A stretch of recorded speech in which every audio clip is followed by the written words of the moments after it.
বিসমিল্লাহির রহমানির রহিম। আসসালামু আলাইকুম। এই যে দিব পেঁয়াজ, তার সঙ্গে 2-1 কোয়া রসুনও দিয়েছি, তারপরে দিয়েছি 3টা গোটা রসুন। এটা গোশের সাথে ভালো হয়। দিয়ে দিলাম 2টা তেজপাতা। পেঁয়াজটা আর একটু ভেজে নেব।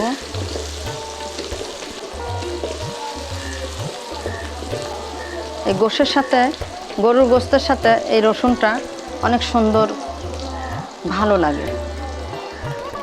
এখন দিব যাবতীয় মশলা। 1 চামচ রসুন বাটা, 1 চামচ আদা বাটা, 1 চামচ জিরে বাটা, 1 চামচ হলুদ গুঁড়া, মরিচের গুঁড়া দিয়ে দিলাম, মরিচের গুঁড়া। এখন সুন্দর করে ভুনতে হবে। এই ভুনা করতে যায় একটু পানি লাগবে, মশলাটা ভুনতে একটু পানি লাগবে, মশলাটা কষাতে যাতে পুড়ে না যায়। মশলাটা কষানোর জন্য 1 কাপ পানি দিলাম। মশলাটা কষানো পর্যন্ত যাতে পুড়ে না যায় একটু পানি দিলাম। মশলাটা কষিয়ে নিব। দিয়ে দিলাম স্বাদ মতো লবণ।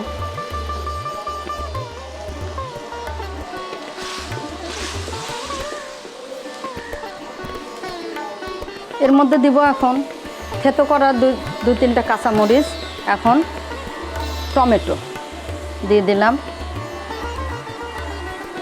আরও একটু নাড়াচাড়া করব।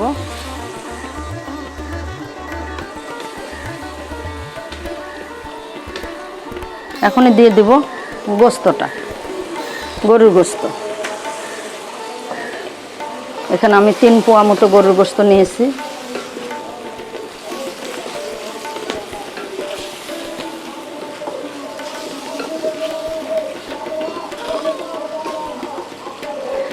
আপনাদের সঙ্গে একটা টিপস শেয়ার করি, সে হচ্ছে এখনকার আলু, এই সেপ্টেম্বর, অক্টোবর, নভেম্বর এদিকে আলুগুলা হয় মিষ্টি। এই যার জন্য আলুগুলো একটু সিদ্ধ করে ফেলায় অন্য কড়াইতে একটু হালকা করে মশলা দিয়ে ভেজে রেখেছি, আপনাদের সঙ্গে শেয়ার করব। ওটা যখন দিব দেখবেন ওটা কিন্তু আলাদা একটা স্বাদ এবং দেখতেও সুন্দর লাগে। ওটা আলাদা একটা ভিন্নতা। তা গোস্তটা কষাতে থাকি।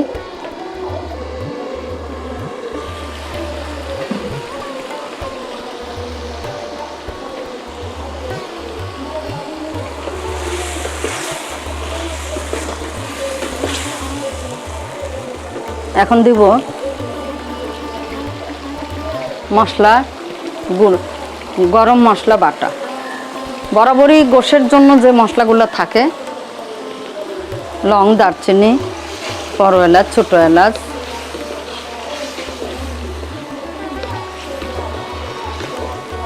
এখন কষানোর পালা। ঢেকে দিব। কষাতে কষাতে যখন তেল মশলা আলাদা হওয়া শুরু করবে তারপরে দিব গরম পানি।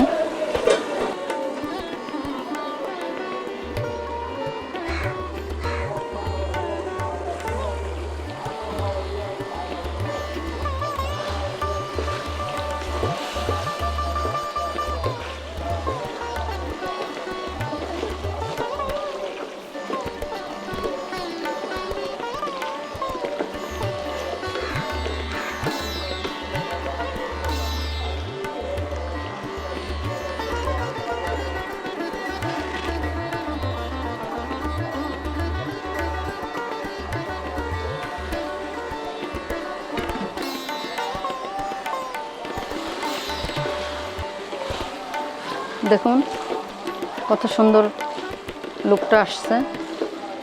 এখন এই যে তেল মশলা আলাদা হওয়া শুরু করছে, আর 2-3 মিনিট পরে গরম পানি দিব গোস্তটা সিদ্ধ হওয়ার জন্য।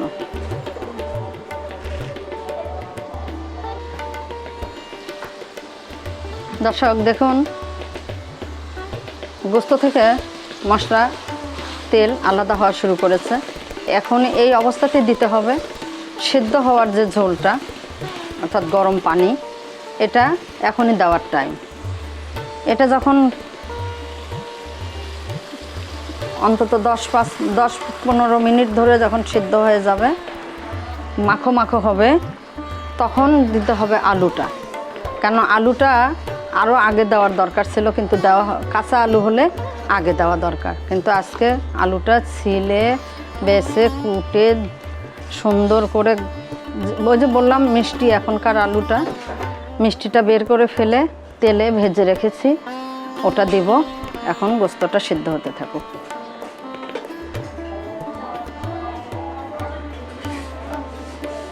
দর্শক দেখি কি অবস্থা। এই তো ঝোলগুলা আলু দেওয়ার মতো হয়ে গেছে। এখন আলু দিব। এই যে বলেছিলাম আলুগুলার এই অবস্থা করে রেখেছি। এখন আলুগুলো এখানে ঢেলে দেব।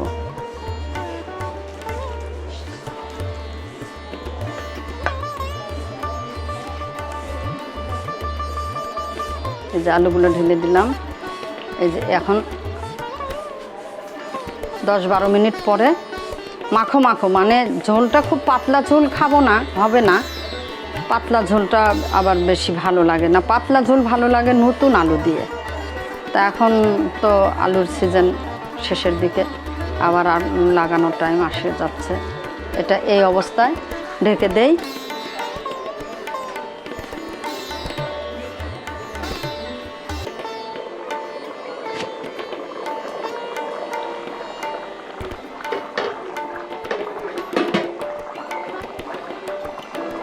দর্শক দেখুন, ঝোলটা কিন্তু আর একটু শুকাবো, ততক্ষণে রসুনটাও সুন্দরভাবে সিদ্ধ হয়ে যাবে।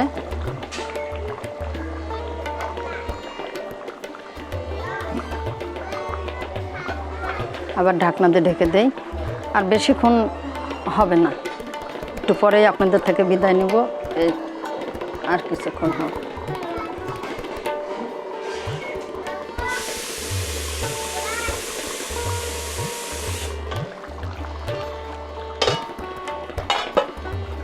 দর্শক দেখুন, এই যে এই অবস্থায় ছেড়ে দেব।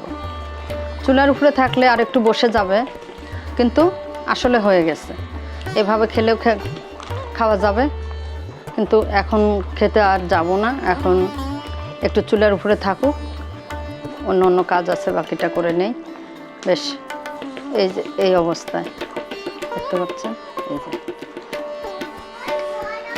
এখন এটাই বলি, আপনারা যে যেখানে থেকে দেখছেন, আমার সাথে ছিলেন এতক্ষণ, তাদেরকে সবাইকে ধন্যবাদ। সবাই ভালো থাকবেন, আল্লাহ আপনাদেরকে ভালো রাখুক। আসসালামু আলাইকুম, আল্লাহ হাফেজ। চুলার উপরে বসানো থাকবে, আরও আধা ঘন্টা থাক দম খাওয়ার জন্য।